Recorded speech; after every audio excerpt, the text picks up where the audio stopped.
আসসালামু আলাইকুম ওরহমতুল্লাহি ওবারাকাতুহু। রাতের বেলায় যখন ঘুমাবেন ডান কাত হয়ে শুয়ে এই দুয়াটি পড়া মিস করবেন না। খুব অভাবে আছেন, পেরেশানিতে আছেন, অভাব দূর হয় না, অনেক পরিশ্রম করছেন, আর পরিশ্রম করার পরেও কিন্তু কোনোভাবেই আপনার ঋণ পরিশোধের ব্যবস্থা হয় না বা আপনার অভাব দূর হয় না। তো প্রথমে ঘুমানোর আগে উজু করবেন, আর উজু করার পরে আপনি সুবহানাল্লাহ 33 বার, আলহামদুলিল্লাহ 33 বার, আল্লাহু আকবার 34 বার পড়বেন। একবার আয়াতুল কুরসি পড়বেন, সূরা নাস এবং সূরা ফালাক, সূরা ইখলাস তিনবার করে পড়বেন।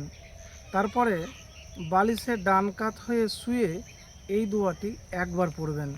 তা আমি দোয়াটি আপনাদেরকে বলবো কোন দোয়া।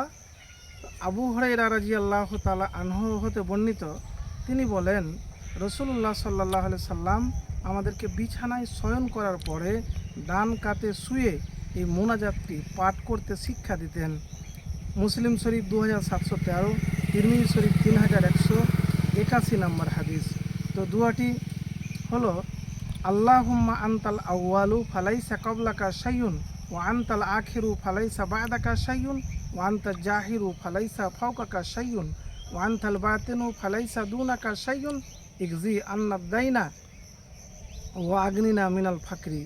অর্থ হলো, হে আল্লাহ, আপনিই প্রথম, আপনার পূর্বে কিছুই ছিল না, আপনি সর্বশেষ, আপনার পরে কোনো কিছুই থাকবে না, আপনি সব কিছুর উপরে, আপনার উপরে কিছুই নেই, আপনি সর্বনিকটে, আপনার চেয়ে নিকটবর্তী কিছুই নেই, আপনি আমাদের সমস্ত ঋণ পরিশোধ করে দিন, আমাদেরকে অভাবগ্রস্ততা থেকে অভাব মুক্ত করুন। তো প্রিয় ভাই, এই দোয়া আপনি ঘুমানোর আগে ডান কাত হয়ে শুয়ে একবার পড়বেন, আর পরিশ্রম করবেন, চেষ্টা বাদ দিবেন না। আপনি যে কাজই করেন না কেন, দুনিয়া অত সহজ নয়, আপনাকে প্রচেষ্টা রাখতে হবে। ব্যর্থ হলেন তো কী হলো, আবার চেষ্টা করেন।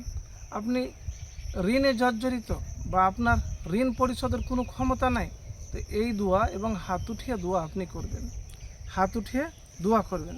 তো প্রিয় ভাই, অভাব এমনই একটা জিনিস যা আপনাকে দুনিয়ার আসল চরিত্র দেখিয়ে দিবে। তো নিজের পরিশ্রম করতে করতে আপনি কি করবেন, লা হাওলা ওয়ালা কুওয়াতা ইল্লা বিল্লাহ, লা হাওলা ওয়ালা কুওয়াতা ইল্লা বিল্লাহ বেশি বেশি করে পড়বেন, বেশি বেশি করে পড়বেন। তো প্রিয় ভাই, এভাবে একবার আমল করে দেখুন, ইনশাআল্লাহ দেখবেন অভাবও দূর হবে, আর ঋণ পরিশোধের কোনো না কোনো ব্যবস্থা হয়ে যাবে, আল্লাহ ব্যবস্থা করে দিবেন, আল্লাহর কাছে চাইবেন। আসসালামু আলাইকুম ওয়া রাহমাতুল্লাহি ওয়া বারাকাতুহু।